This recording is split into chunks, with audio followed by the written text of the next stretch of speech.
Bonjour à tous, bienvenue pour cette vidéo des pronostics de l'US Open.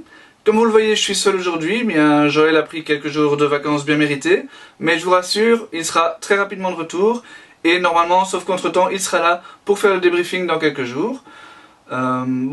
Cette US Open au départ partait relativement mal avec seulement 3 joueurs belges dans le tableau final, mais les qualifications ont réservé quelques belles surprises, et finalement ils seront 6 à débuter. Je vais commencer tout de suite par le favori parmi les Belges, c'est David Goffin comme d'habitude. Alors David Goffin, il a ce qu'on appelle vraiment un match piège au premier tour. Il est opposé à un qualifié, mais il s'agit de Jared Donaldson qui est un des jeunes joueurs de la génération montante américaine dont j'aurai l'occasion certainement de vous reparler prochainement, car vraiment depuis de très nombreuses années, il n'y a plus comme ça une telle effervescence au niveau des jeunes américains qui arrivent sur le circuit. Ils sont très nombreux et Jared Donaldson n'est pas le moins doué d'entre eux. Et en plus, il est vraiment en confiance et en forme. Cet été, il a réalisé de très bonnes performances.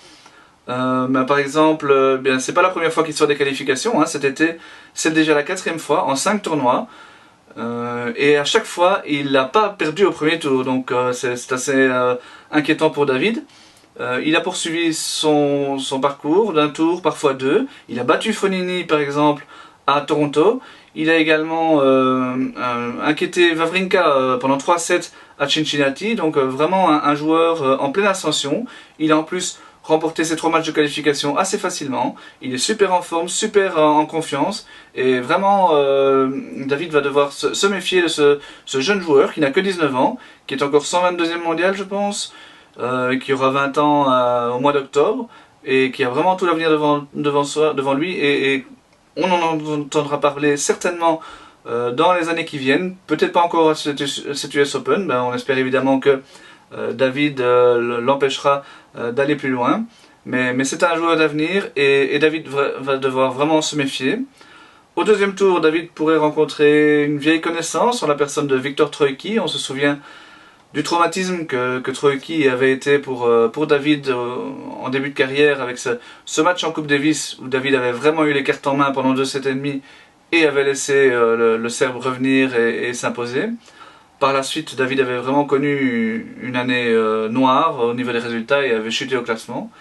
Donc voilà, c'est un mauvais souvenir, mais aujourd'hui David n'est plus le David de l'époque et vraiment contre Troicki aujourd'hui, même si ce sera loin d'être un match facile, il doit être au-dessus. Au 3e tour, c'est Karlovic, joueur vraiment en forme également. Cet été, il a fait de super résultats. Victoire à Newport, à Los Cabos. Alors ce sont 2 tournois un peu dévalorisés. Newport, c'est sur gazon. Après Wimbledon, il y a très peu de gens qui y vont.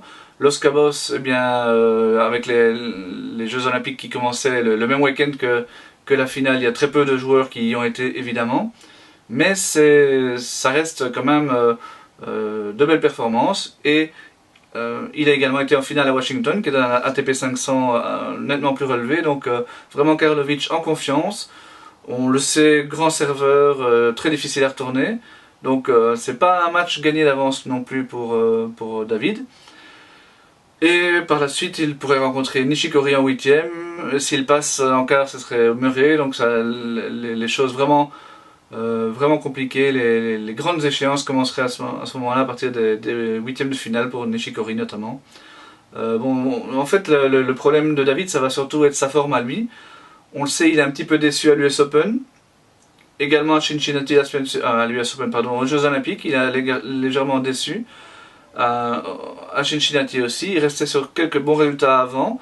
Ça a peut-être un peu miné sa confiance, donc ça peut avoir son importance vu le tirage difficile dans les premiers tours. S'il n'est pas en confiance, parfaitement en confiance, il peut être accroché, que ce soit par Donaldson, Troicki ou Karlovic.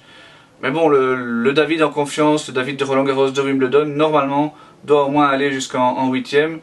Et cette superbe confrontation qui s'annonce avec Kei Nishikori. Toujours dans le tableau masculin, il y a Steve Darcy qui a fait une très belle performance en se qualifiant. Il s'est fait peur tout de même au dernier tour des qualifications contre l'Espagnol Lopez Pérez qui sur le papier ne paraissait pas être trop compliqué pour Steve, qui était un des gros favoris de ses qualifications.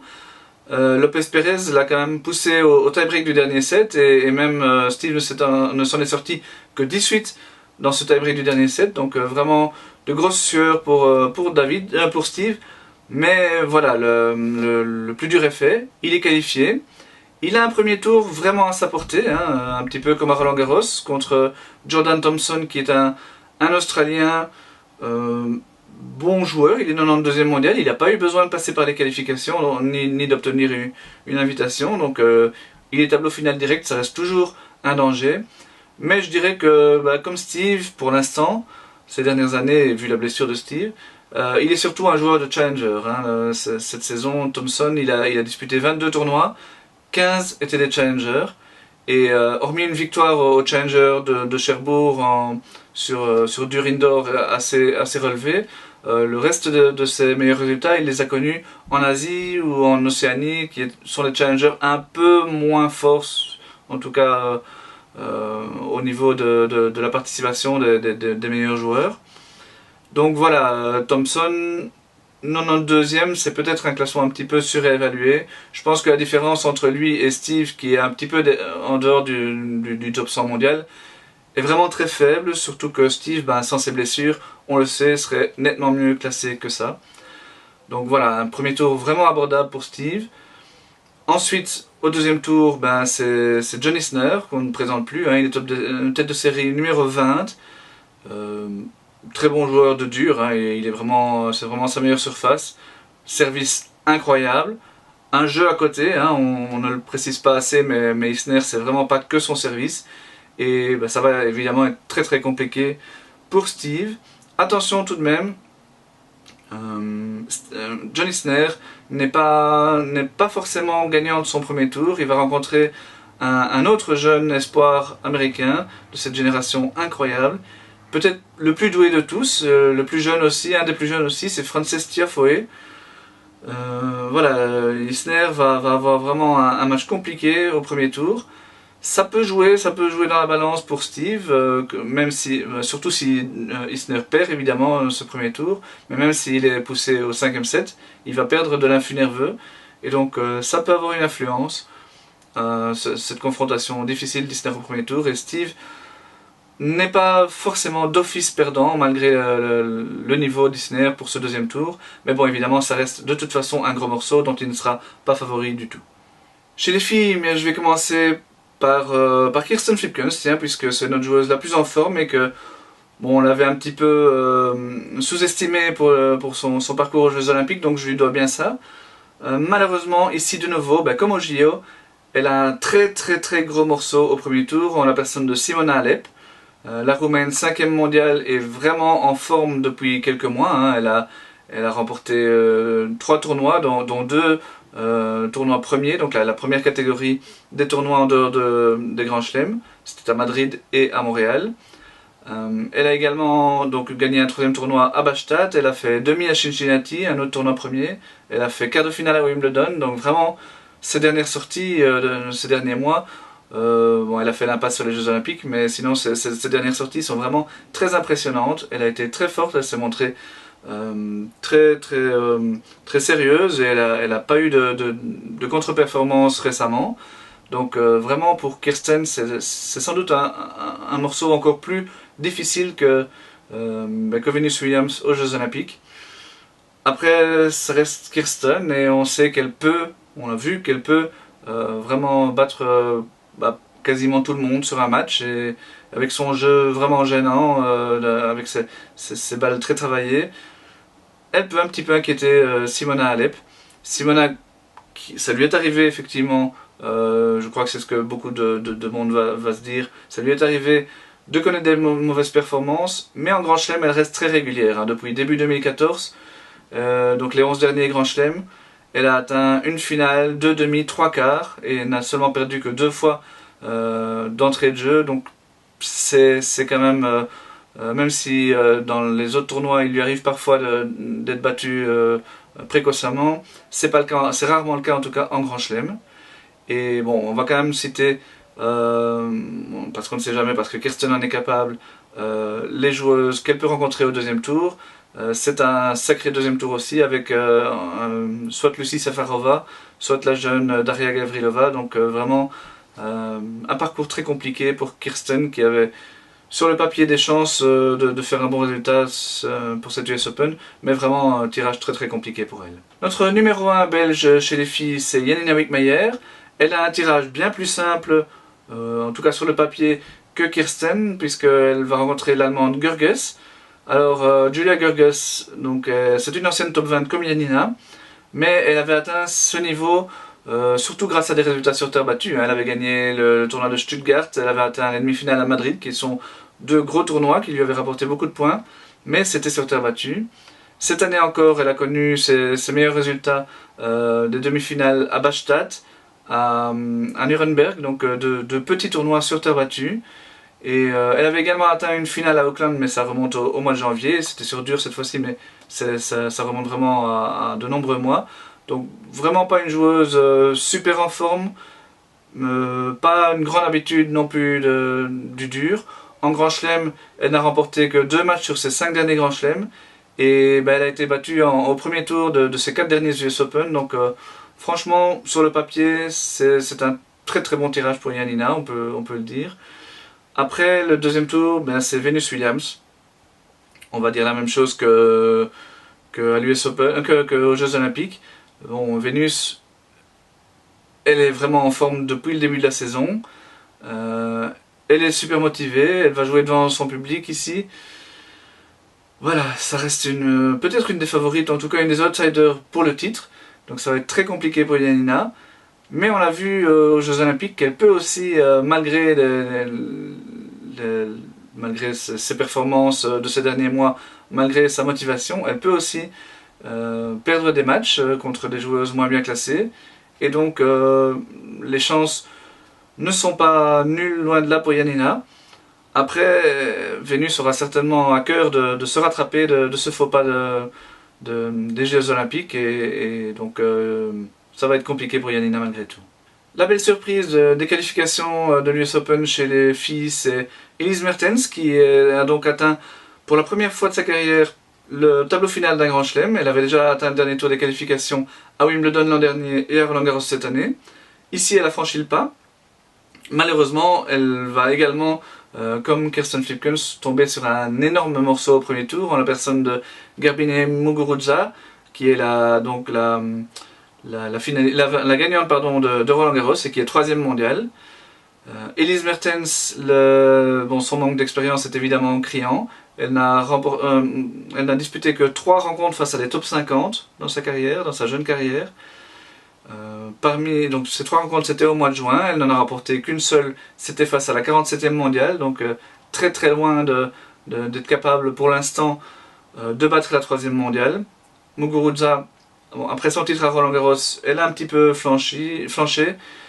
Elle a pris une grosse claque, on peut le dire, tant à Wimbledon qu'aux Jeux Olympiques, où elle n'a pris que 2 jeux. Mais c'était contre Puig, la future lauréate, la future médaillée d'or. Hein. On s'y attendait pas au moment où elle battait Muguruza, mais évidemment, après coup, ça diminue un petit peu la claque que Muguruza s'est prise. Maintenant, l'Espagnole, elle s'est reprise légèrement en atteignant les demi-finales à Cincinnati, donc je pense qu'elle sera prête pour cette US Open. Ça va être quand même très compliqué pour Elise. De toute façon, son tournoi est réussi et elle doit considérer ça comme une expérience hein, elle va prendre, hein, qu'elle sorte gagnante ou perdante de ce match contre Muguruza. De toute façon, l'expérience est prise, les points sont pris. Et elle doit y aller et ne pas avoir peur de toute façon. La dernière belge participante au tableau final de l'US Open, bien c'est Alison Van Uytvanck qui a eu la chance d'être repêchée après une défaite en 3-7 au dernier tour des qualifications face à la grande espoir américaine Cissy Bellis. Elle a quand même fait un bon parcours hein, dans ses qualifications, Alison. Elle revient un petit peu après ses longs problèmes de santé. La voilà de nouveau en forme et elle a surtout la chance d'avoir vraiment un très très bon tirage, le meilleur tirage sans doute de cette US Open, puisqu'elle va rencontrer une joueuse qualifiée en la personne de la chinoise Yufan Wang. Wang n'est pas un cador, hein, son meilleur résultat c'était déjà une qualification pour le tableau final de l'Open d'Australie en début d'année, donc elle joue bien sur dur, ça c'est incontestable. Mais elle avait également perdu au premier tour contre une qualifiée de cet Open d'Australie après être sortie du tableau qualificatif. Donc voilà, le reste de ses résultats, c'est surtout dans les ITF qu'elle les a connus. Rien d'exceptionnel, une finale dans un 25 000 au Japon, c'est loin d'être des résultats très probants par rapport à ce que Alison est capable de faire. Je pense que cette Wang est vraiment à sa portée. Par la suite, Alison va devoir rencontrer, si elle passe cet écueil, la Roumaine Begu, qui est 21e tête de série, mais qui a connu ses meilleurs résultats cette année sur terre battue, hein, avec notamment un quart de finale à Madrid, une demi à Rome et un huitième à Roland-Garros. Elle a également remporté tout récemment le tournoi de Florianopolis, ça c'était sur dur, mais vraiment un tournoi déforcé avec les Jeux Olympiques qui étaient, enfin un tournoi qui se jouait à cheval sur le tournoi olympique et donc aucune top 30, enfin Begu n'a eu à affronter aucune top 30 pour remporter ce tournoi. Donc vraiment, il y a moyen également pour Alison, même si elle ne sera pas favorite de ce match. Et au troisième tour, elle pourrait rencontrer Cibulkova, qui elle aussi est une joueuse qui a des résultats vraiment en dents de scie. Donc dans un bon jour, Alison est vraiment capable de faire un très très beau parcours, en tout cas beaucoup plus que ses comparses du tableau féminin. Voilà, pour les autres tableaux, rien n'est encore décidé, donc le double, il y aura peut-être des paires, bon, probablement plus du côté féminin, mais je n'ai pas encore de nouvelles à ce niveau-là. On suivra ça, on en parlera dans le débriefing. Les juniors, en principe, Lara Salden est partie pour une tournée en Serbie. Je ne pense pas qu'elle ait planifié d'aller disputer l'US Open. Je crois que par contre que Seppe Kuipers le jouera. On en reparlera également. Et évidemment, on parlera surtout lors du débriefing avec Joël de Joachim Gérard qui va donc disputer le dernier Grand Chelem de la saison dans le tournoi en fauteuil.